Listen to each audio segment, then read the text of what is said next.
Dhanya, India കടുത്ത തീരുമാനങ്ങളിലേക്ക് കടക്കുകയാണ്. പ്രധാനമന്ത്രിയുടെ നേതൃത്വത്തിൽ സുസജ്ജമായി ഓരോ ഇതിനെയും നേരിടാൻ വേണ്ടിയിട്ടുള്ള എല്ലാ സജ്ജീകരണങ്ങളും ഒരുക്കുകയാണ്. എങ്ങനെ കാണാം അതിനെ? ഒരു എന്താ പറയുക, ഒരു പ്രധാനമന്ത്രി ഇന്ത്യയുടെ സൈന്യത്തിന് പൂർണ്ണ സ്വാതന്ത്ര്യം നൽകിയിരിക്കുകയാണ്. നിങ്ങൾക്ക് എന്ത് വേണമെങ്കിലും ചെയ്യാം, അതെവിടെ വച്ച് എങ്ങനെ എപ്പോൾ എന്ന് തീരുമാനിക്കേണ്ടത് നിങ്ങളാണ്.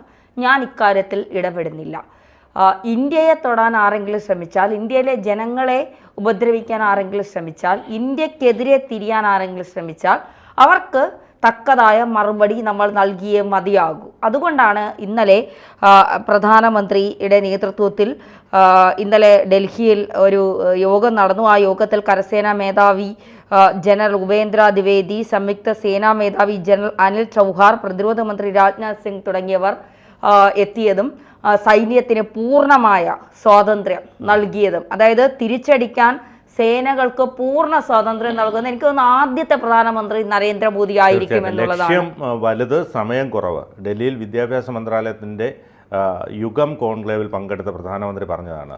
അങ്ങനെയാണ് ഇതുമായി ബന്ധപ്പെട്ട് മൂന്നാം തവണയാണ് ശക്തമായ തിരിച്ചടി നൽകുമെന്ന് പ്രധാനമന്ത്രി പറയുന്നത്. അത് മാത്രമല്ല ബിനു, ഈ അമിത്ഷായുമായും പ്രധാനമന്ത്രി ഒരുപാട് സമയം കൂടിക്കാഴ്ച നടത്തിയിരുന്നു ഇന്നലെ. അപ്പോൾ നമുക്ക് ഇതിൻ്റെ കൂടുതൽ വിവരങ്ങൾ പുറത്തുവിടില്ല. ഒരു അടി കഴിഞ്ഞാൽ മാത്രമേ നമ്മൾ അറിയൂ അവിടെ ഒരു സംഭവം നടന്നു എന്നുള്ളത്. അപ്പോൾ നമുക്കിപ്പോൾ മനസ്സിലാക്കാൻ സാധിക്കുന്നത്, എനിക്ക് തോന്നുന്നു ഈ POKയിലായിരിക്കും കൂടുതൽ ഈ സൈന്യത്തിൻ്റെ തിരിച്ചടി നൽകാൻ പോകുന്നത്. കാരണം അതൊരു ബഫർ സോണാണ്.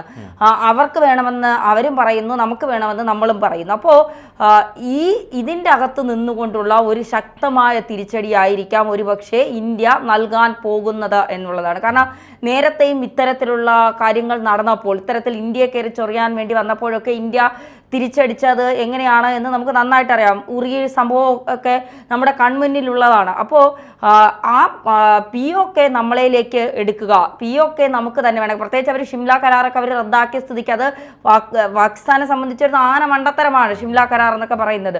അത് റദ്ദാക്കിയ സ്ഥിതിക്ക് നമുക്കിനി തിരിഞ്ഞും പിരിഞ്ഞും നോക്കേണ്ട ഒരു കാര്യവുമില്ല. നമുക്ക് എന്തും ഇനി കാണിക്കാം. കാരണം നമ്മളെ ജനങ്ങളോട് കാണിച്ചതിൻ്റെ ഇരട്ടിയായി നമ്മൾ കാണിച്ചിരിക്കും എന്നുള്ളതാണ്. ഇപ്പോൾ പാകിസ്ഥാൻ പറയുന്നു UN ഇതിൽ ഇടപെടണം, അവർ ഭയന്ന് തുടങ്ങി എന്നുള്ളതാണ്. അതുകൊണ്ട് UN ഇതിൽ ഇടപെടണം, ഞങ്ങളെ രക്ഷിക്കണം, ഞങ്ങൾക്ക് ജീവിക്കണം, അതുകൊണ്ട് ഇന്ത്യയോട് സംസാരിക്കണം നിങ്ങൾ എന്നൊക്കെ പറഞ്ഞുകൊണ്ട് പാകിസ്ഥാൻ രംഗത്തെത്തുകയാണ്. പക്ഷേ അപ്പോഴും ഇന്ത്യ ഒരുപാട് വിമർശനങ്ങൾ, നരേന്ദ്രമോദി എന്തുകൊണ്ട് മിണ്ടുന്നില്ല, നരേന്ദ്രമോദി എന്തുകൊണ്ട് തിരിച്ചടിക്കാൻ സൈന്യത്തിനോട് പറയുന്നില്ല, എന്താണ് ഇവിടെ? ആ സമയത്തും നരേന്ദ്രമോദി വിവേകത്തോടെയാണ് ചിന്തിച്ചത്, വിവേകത്തോടെയാണ് പറഞ്ഞത്. അദ്ദേഹം ഒരിക്കൽ പോലും പാകിസ്ഥാൻ എന്ന് പറയുന്ന പേര് അദ്ദേഹം പറഞ്ഞിട്ടില്ല. അദ്ദേഹം പറയുന്നത് ഇതിൻ്റെ പിന്നിൽ പ്രവർത്തിച്ച, ഇതിൻ്റെ പിന്നിൽ ആരാണോ ഗൂഢാലോചന നടത്തിയത്, ഈ പദ്ധതി തയ്യാറാക്കിയത് ആരാണോ അവർക്ക് അടി കൊടുത്തിരിക്കും, അത് ഉറപ്പാണ് എന്നുള്ളത്. കാരണം ആ പേര് പറഞ്ഞാൽ, ആ ശത്രുരാജ്യത്തിൻ്റെ പേര് പറഞ്ഞാൽ ഒരുപക്ഷെ ഉണ്ടാകാൻ പോകുന്ന ഭവിഷ്യത്തുകൾ വളരെ വലുതായിരിക്കും. അതുകൊണ്ടാണ് ടൂൾസ് ആരാണ്, ആ ടൂൾസിനെ തയ്യാറാക്കിയത് ആരാണ്, അവർക്ക് പിന്നിൽ പ്രവർത്തിച്ചവരാരാണ്, അവരെ ഞങ്ങൾ വെറുതെ വിടില്ല എന്ന കൃത്യമായ സന്ദേശം മോദി നൽകിയിരിക്കുന്നത് എന്നുള്ളതാണ്. കേന്ദ്ര ആഭ്യന്തര secretary Govind Mohan BSF, CRPF, CISF, SSB, Assam rifles, NSC എന്നിവയുടെ മേധാവികളുമായിട്ടാണ് ചർച്ച നടത്തിയിരിക്കുന്നത്. പാകിസ്ഥാനുമായുള്ള രാജ്യാന്തര അതിർത്തിയിലെ സാഹചര്യത്തെക്കുറിച്ച് BSFും ജമ്മു കാശ്മീരിലെ ഭീകരവിരുദ്ധ ദൗത്യത്തെക്കുറിച്ച് CRPFും യോഗത്തിൽ വിശദീകരിച്ചു. ഇത് കഴിഞ്ഞ ചൊവ്വാഴ്ച ഉണ്ടായ ഭീകരാക്രമണത്തിൽ മലയാളി ഉൾപ്പെടെ 26 പേരാണ് കൊല്ലപ്പെട്ടത്. തുടർച്ചയായ 5ാം ദിവസവും നിയന്ത്രണ രേഖയിൽ പാക് പ്രകോപനം തുടർന്നു. ബാരാമുള്ള, കുപ്വാര എന്നിവിടങ്ങൾക്ക് പുറമെ ജമ്മുവിലെ അഖ്നൂർ സെക്ടറിലും വെടിനിർത്തൽ ലംഘിച്ച പാക് പട്ടാളത്തിന് നേരെ ഇന്ത്യൻ സൈന്യം ശക്തമായി തിരിച്ചടിച്ചിരിക്കുകയാണ്. ഏതായാലും പ്രതിരോധ മന്ത്രി രാജ്നാഥ് സിംഗ്, ദേശീയ സുരക്ഷാ ഉപദേഷ്ടാവ് അജിത് ഡോവൽ, സംയുക്ത സേനാ മേധാവി ജനറൽ അനിൽ ചൗഹാൻ, കരസേനാ മേധാവി ജനറൽ ഉപേന്ദ്ര ദ്വിവേദി, നാവികസേനാ മേധാവി അഡ്മിറൽ ദിനേഷ് ത്രിപാഠി, വ്യോമസേനാ മേധാവി air chief marshal AP Singh എന്നിവരും യോഗത്തിൽ പങ്കെടുത്തു. അത് മാത്രമല്ല, അതിൽ ഏറ്റവും പ്രധാനപ്പെട്ട ഒരു കാര്യമായി ഇപ്പോൾ പുറത്തു വരുന്നത് സേനയുടെ സൈറ്റുകൾ ഹാക്ക് ചെയ്യാൻ പാകിസ്ഥാൻ ഒരു നീക്കം നടത്തി എന്നുള്ളതാണ്. സേനയുമായി ബന്ധപ്പെട്ട സൈറ്റുകൾ ഹാക്ക് ചെയ്യാനുള്ള പാകിസ്ഥാൻ നീക്കം തകർത്തതായി കരസേന ശ്രീനഗർ, റാണിഖേത് എന്നിവിടങ്ങളിലെ ആർമി പബ്ലിക് സ്കൂൾ വെബ്സൈറ്റുകൾ ഹാക്ക് ചെയ്യാനുള്ള നീക്കമാണ് തകർത്തത്. പാകിസ്ഥാനിൽ നിന്നുള്ള IOK ഹാക്കർ എന്ന സംഘമാണ് പിന്നിൽ. ഇന്ത്യൻ വ്യോമസേനയുമായി ബന്ധപ്പെട്ട സൈറ്റും ഹാക്ക് ചെയ്യാൻ ശ്രമം നടത്തി. 4 സൈറ്റുകളും തിരിച്ച് പിടിച്ചതായി സേനാ വൃത്തങ്ങൾ അറിയിച്ചു എന്നുള്ളതാണ്. മാത്രമല്ല ഈ ഭീകരാക്രമണത്തിന് പിന്നിലുള്ളവരെയും ഒരാഴ്ചയായിട്ടും പിടികൂടാനായിട്ടില്ല. ഇവർ വനമേഖലയിൽ തന്നെ ഉണ്ടാകുമെന്ന സംശയവും അന്വേഷണ ഏജൻസികൾക്കുണ്ട്. മറ്റ് വിനോദസഞ്ചാര കേന്ദ്രങ്ങളെ ലക്ഷ്യം വച്ചേക്കാനുള്ള സാധ്യത കൂടി കണക്കിലെടുത്താണ് മുൻകരുതലായി പല സ്ഥലങ്ങൾ അടച്ചത്. വിനോദസഞ്ചാര കേന്ദ്രങ്ങളൊക്കെ അടച്ചിട്ടുണ്ട്. യൂസ്മർഗ്, തൗസി മൈതാൻ, ദുത് പത്രി, ബംഗാസ് വാലി, രാംപേര, രാജ്പേര തുടങ്ങിയ ടൂറിസ്റ്റ് കേന്ദ്രങ്ങൾക്ക് പുറമെ ഹോട്ടലുകളും റിസോർട്ടുകളും ഇതിൽപ്പെടും. തീർത്ഥാടനത്തിനും വിനോദത്തിനും ഉൾപ്പെടെയുള്ള കശ്മീർ യാത്രയുടെ ബുക്കിംഗ് റദ്ദാകുന്നത് തുടരുകയാണ്. കശ്മീർ ടൂറിന് പുറമെ അമർനാഥ് യാത്രാ ബുക്കിങ്ങുകളും വ്യാപകമായി റദ്ദാക്കുന്നുണ്ട്.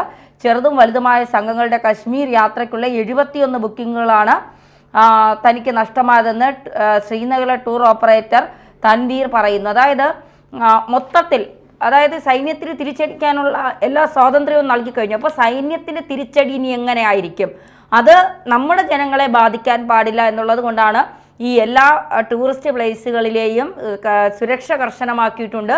അതൊക്കെ അടച്ചുകൊണ്ടുള്ള ഒരു കടന്നു കയറി തന്നെ തിരിച്ചടിക്കാം എന്ന് ഇന്ത്യൻ സൈന്യം തീരുമാനിച്ചത്. എനിക്ക് ഈ പ്രധാനമന്ത്രിയെ ഓർത്ത് അഭിമാനം തോന്നുകയാണ്. കാരണം കോൺഗ്രസ് ഒക്കെ ഭരിച്ചുകൊണ്ടിരുന്നപ്പോൾ നമുക്കൊന്ന് തൊടാൻ പോലും കഴിയാത്തൊരു സാഹചര്യം ഉണ്ടായിരുന്നു. പേടിയായിരുന്നു.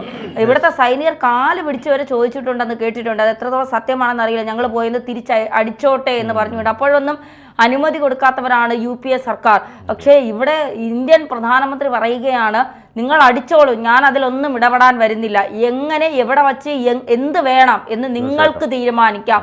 ആ രീതിയിൽ നിങ്ങൾ ചെയ്തോളൂ. പക്ഷെ നിങ്ങളുടെ ജീവനും ഞങ്ങൾക്ക് പ്രധാനമാണ്. അതുകൊണ്ട് നിങ്ങളുടെ ജീവൻ നഷ്ടപ്പെടാത്ത രീതിയിൽ ഭീകരവാദികളെ തീർക്കാനുള്ള എല്ലാ സജ്ജീകരണങ്ങളും നിങ്ങൾ ഒരുക്കിക്കൊള്ളൂ. അതിന് എൻ്റെ പിന്നെ എന്താ പറയുക, എൻ്റെ സർക്കാരിന്റെ പൂർണ്ണ പിന്തുണ നിങ്ങൾക്ക് നൽകിയിരിക്കുന്നു. രാവിലെ മന്ത്രിതല സുരക്ഷാ സമിതി വീണ്ടും യോഗം ചേരുന്നുണ്ട്. കേന്ദ്ര മന്ത്രിസഭാ യോഗവുമുണ്ട്. തിരിച്ചടി നീക്കങ്ങൾക്ക് ക്യാബിനറ്റിലാകും അന്തിമ അംഗീകാരം നൽകുക. 1999 കാർഗിൽ യുദ്ധത്തിന് മുമ്പ് ക്യാബിനറ്റ് അനുമതി നൽകിയിരുന്നു.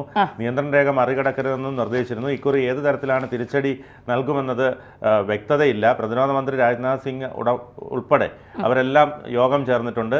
ഏതായാലും അമിത്ഷായും പ്രധാനമന്ത്രിയുമായി കൂടിക്കാഴ്ച നടത്തി. അത് വളരെ പ്രധാനപ്പെട്ട ഒരു കൂടിക്കാഴ്ച എന്ന് തന്നെ അതിനെ വിശേഷിപ്പിക്കേണ്ടി വരും. കാരണം അമിത്ഷായുടെ തന്ത്രങ്ങൾ, അതോടൊപ്പം തന്നെ മോദിയുടെ മിതത്വം.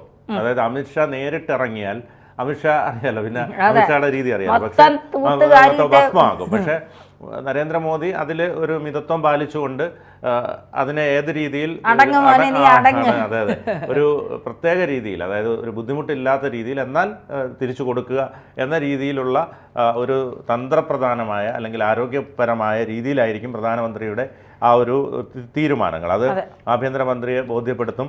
അതിനുശേഷമായിരിക്കും ഇത്തരത്തിൽ ഇതുമായി ബന്ധപ്പെട്ടുള്ള അടുത്ത തീരുമാനങ്ങൾ എടുക്കുക.